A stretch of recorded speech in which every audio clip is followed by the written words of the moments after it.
Where are you going, Holmes? Have you been invited somewhere? We have been invited, Watson. We have. Where to? To the Baker Street Irregulars' annual dinner. They sent us an invitation. It is on the table. A dinner? How could those street urchins afford anything like that? I can't understand your interest in them, Holmes. They're dirty. They wouldn't hesitate to steal your wallet. Watson, you should be excited. It is a secret dinner. Its location changes every year. Read the menu. Sounds mouth-watering. All right. We, the secret police of Baker Street, invite you, Sherlock Holmes, and Dr. Watson to our annual dinner. Menu, entree, frozen rat head salad. Is this a joke? Not at all. Pray continue. Main course, sow's udder in Danny Nutcracker's way. Sounds disgusting, Holmes. Hedgehog goulash. Street turnips in homemade juice. And it goes on. I can hear them on the stairs now. Oh, we can't go there. We can't eat that. Watson, you'll hurt the feelings of those poor children. We have to go. Oh, Mr. Holmes. It is fine, Mrs. Hudson. Mr. Holmes! Wiggins, Dr. Watson is getting ready. He will be delighted to join us. You don't look well, my young man. Is there something wrong? Don't tell me the dinner is cancelled. Mr. Holmes, it's my brother Leighton. He's in a prison cell. They say he's killed 2 men. You have to help us, Mr. Holmes, 'cause I know he didn't do it. Where is he now? From what I've heard, they took him to the yard, and they gave him a good beating already. You know what they're like. They'll hang him. They won't look any further. Holmes, we have to help him. Well, and forget about the dinner. Wiggins, I'll take the case. You're fantastic, Mr. Holmes. I'll be waiting for you at the crime scene. You'll be there, right? It's on Half Moon Street in Whitechapel. Very well.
Please, gentlemen, leave the scene now. Oh, Mr. Holmes, is that you? Good evening, Constable... Constable Marrow. I was here with Inspector Aberline during the Ripper case, Mr. Holmes, back in '88. But then this is nothing like that case. With this one, we've got the murderer, the weapon, and the statements, which speak for themselves. Of course, Marrow. But you know that appearances can sometimes be deceiving. Who were the victims? The 2 men here, both shot. The stab fellow was Brian Vercotti, a well-known ruffian. The other, Kenneth Butler, a jeweller by trade. You spoke of statements. You have witnesses? Well, I was there, so I gave my own statement. And then there were two other witnesses who said they saw the killer Chapman. Mr. Turner, a gentleman who lives in that flat over there. And Polly Powell, a flower seller, who was over at the far side of the street. So, Constable Marrow, I should be delighted to hear your testimony. I was standing at the north side of Half Moon Street. That was the side that you came from. But you would have been unable to observe this part of the street, where we are standing now. That is correct. But I saw the two victims slowly enter Half Moon Street, and then shortly after, the fireworks started. A few minutes after that, the fellow Chapman rushed towards me and ran into Half Moon Street. Please continue. I didn't pay attention, but suddenly I heard a woman's cries and police whistles on the other side of Half Moon Street. I rushed over there and I saw the two dead bodies on the ground. When I reached Whitechapel Street, I saw Leighton Chapman. He'd been caught by two police constables. Did you hear the shots? I didn't hear any shots. The fireworks were all over the sky. They were so loud I couldn't hear anything else. What were the fireworks in honor of, Constable? Well, today's Queen Victoria's birthday, Mr. Holmes. Yes, I appear to have lost track of the days. It is May now, of course. Constable Marrow, what else caught your attention while you were running through Half Moon Street? I saw nothing but rats, and I took the time to light every corner with my lamp. Did you happen to look up at Mr. Turner's window when you were on Half Moon Street at that time? Yes, I saw that the window was open, but no one was there. It was dark in the room. Constable, your statements have been of great value to me.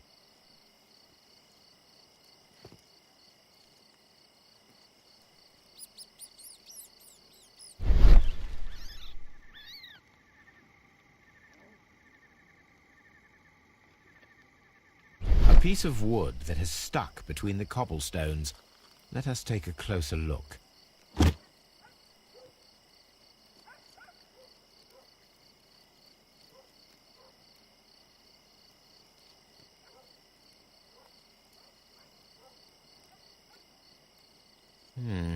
This shard of wood is quite new.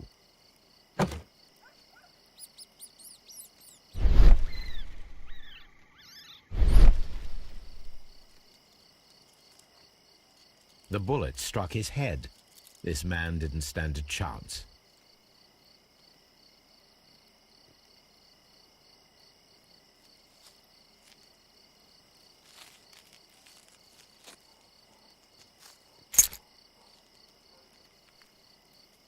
This is an ordinary key. I wonder what kind of door it opens.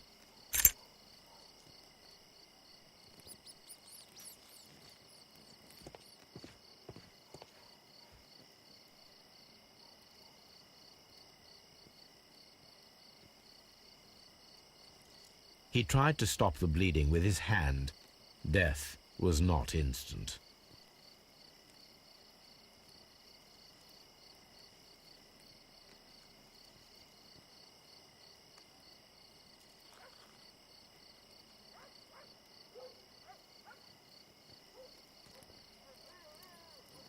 A tattoo from Westgate Prison. Vercotti must have done some time there.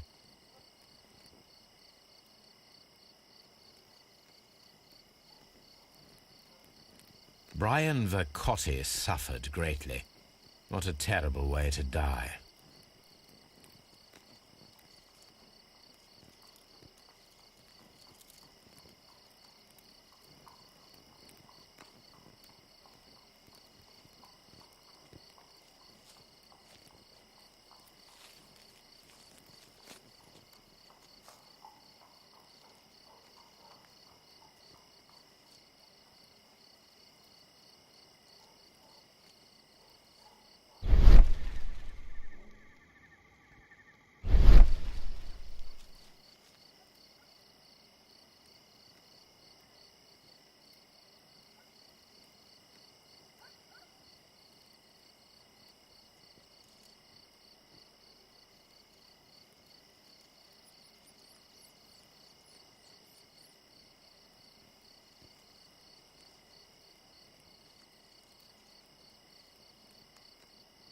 He tried to stop the bleeding with his hand.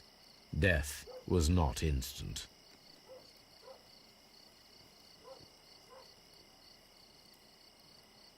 The bullet penetrated his stomach, a dreadful wound.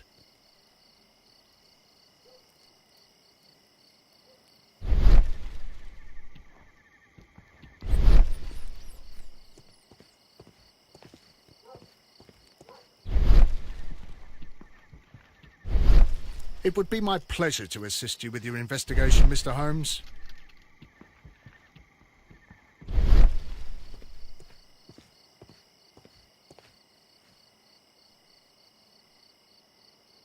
Good evening, Mr. Turner. I heard Constable Marrow reply to you as Mr. Holmes. Are you that detective, gentleman? I've heard of you. And, well, I know things about this evening. Excellent. Might we hear your story?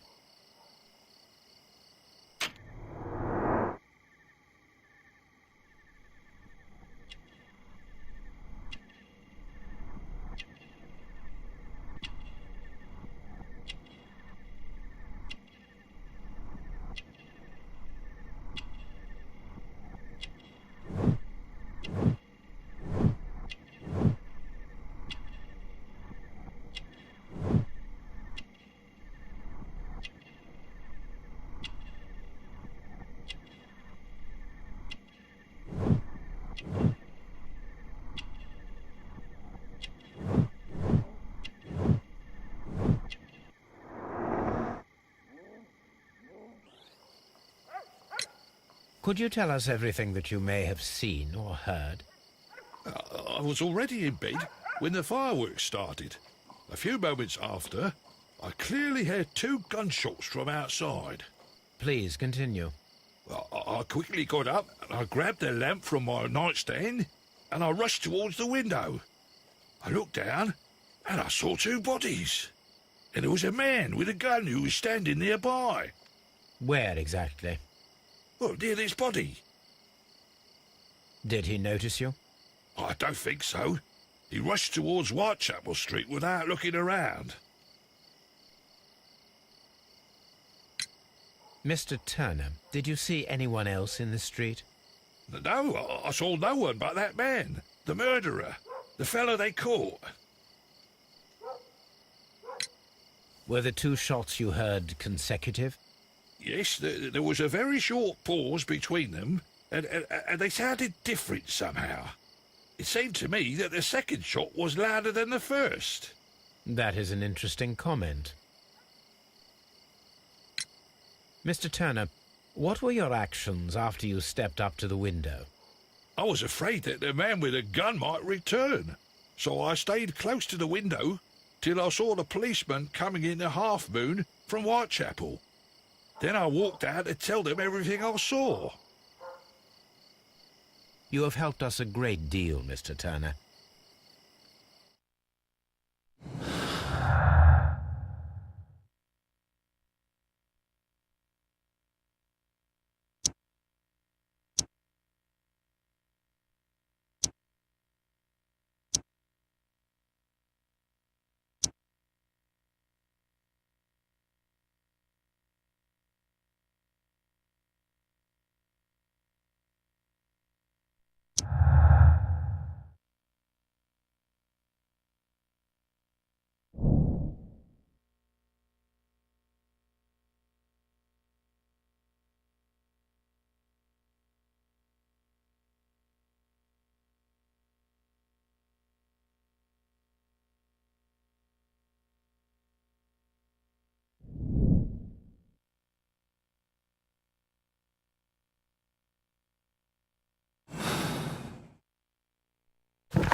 Mr. Turner, you have stated that you remained close by your window after the crime. Is that correct? Oh, yes, Mr. Holmes. I stayed at my window until the policeman arrived to examine the dead bodies.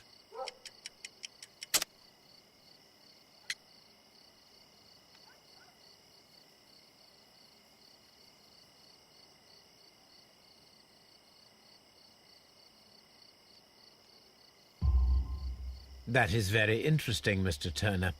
Constable Marrow stated that he did not see anyone at the window when he was running through Half Moon Street. Well, I think Constable Marrow and me, we might have been distracted by the whistles and shouts coming from Whitechapel. We could have missed each other somehow. You understand what I mean? It was a bit of a stressful moment, to tell you the truth, sir. Allow me to form my own theories, Mr. Turner. Would you mind showing me the view that you had from your window? Not at all, Mr. Holmes. Please, follow me. Mr. Turner appears to live very modestly.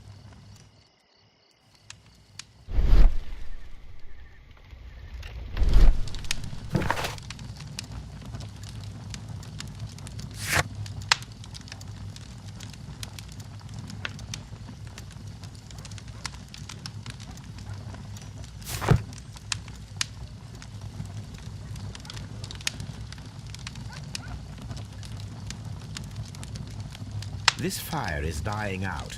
It was last tended to over an hour ago.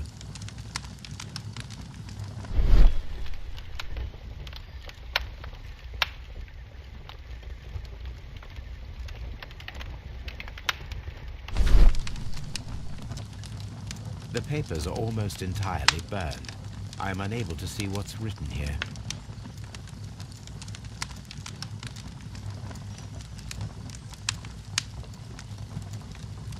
These words are illegible. The papers were thrown into the fire just a short while ago.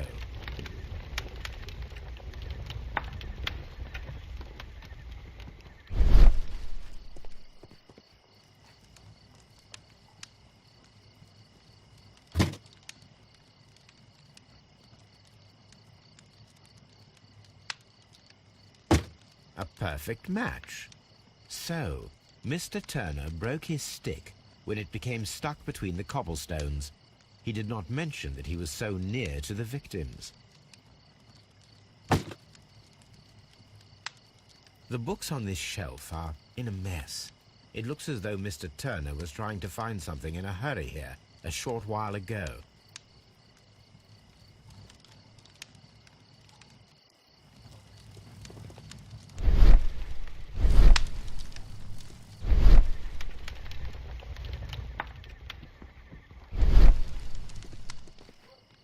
Mr. Turner was roused from his bed by the sound of gunshots.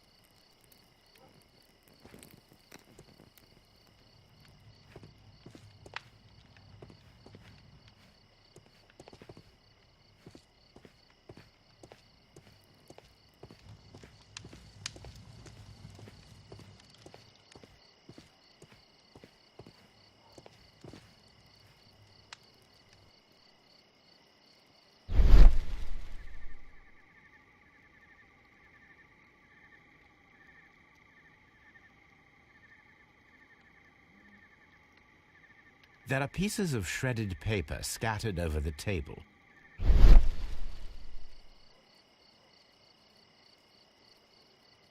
This kitchen knife is quite sharp. This kitchen knife was used to cut the paper.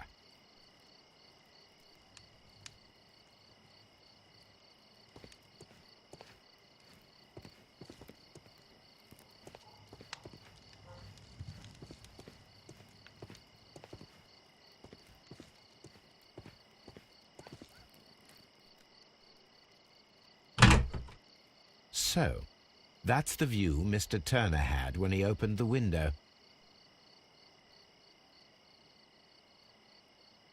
The dead body of Kenneth Butler. Brian Vercotti's contorted corpse. Mr. Turner had a perfect view of the crime scene. He saw the bodies clearly. and Leighton Chapman standing over them.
No, it didn't happen this way.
No, it didn't happen this way.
didn't happen this way.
So Mr. Turner used a book to hide an object that he found on Kenneth Butler's body. The question is, what did he find?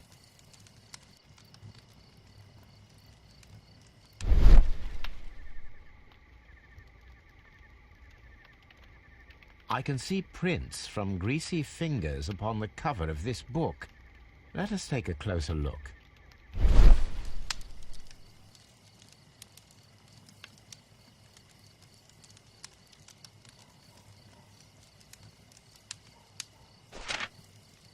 Well now, what a find! A precious jewel, concealed inside a book.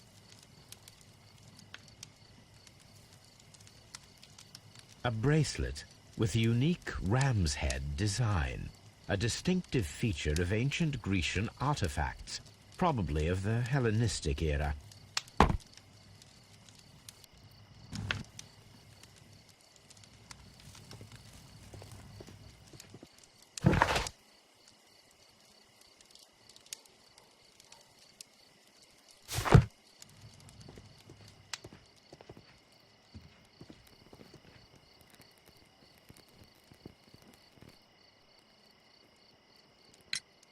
Mr. Turner, how would it be possible for a man of advanced years, such as yourself, to rush from his bed to the window in a matter of seconds, as you have stated? Well, I'm able to move very quickly, despite my age. And when the situation requires it, Mr. Holmes.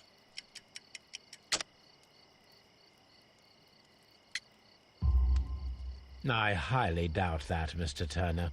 I observe that you suffer a severe limp due to your injured right leg. It would have taken at least 10 seconds for you to approach the window. That means you could have easily missed something or someone in Half Moon Street during that time. You're right, Mr. Holmes. I could have missed something. But it did seem to me that everything happened so quickly. Time can pull tricks on you.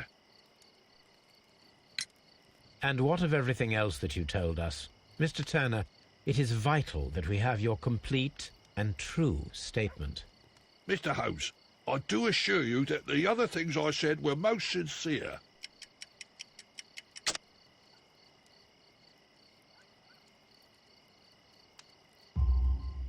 Mr. Turner, you were not sincere with me.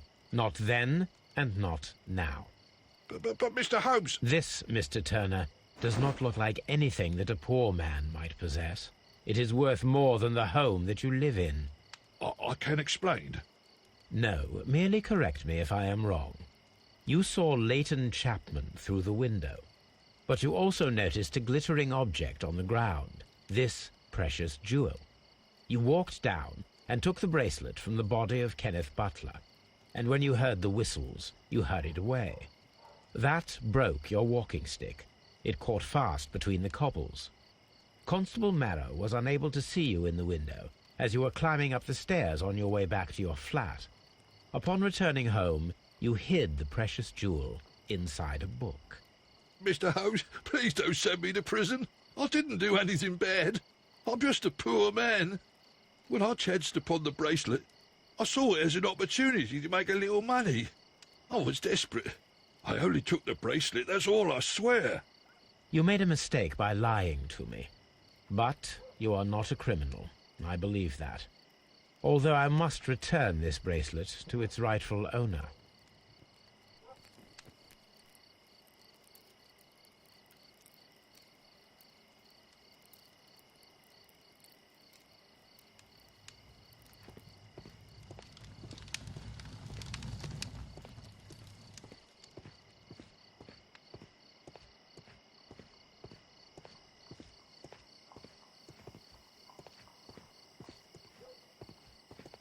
I'll do anything to save my brother, Mr. Holmes.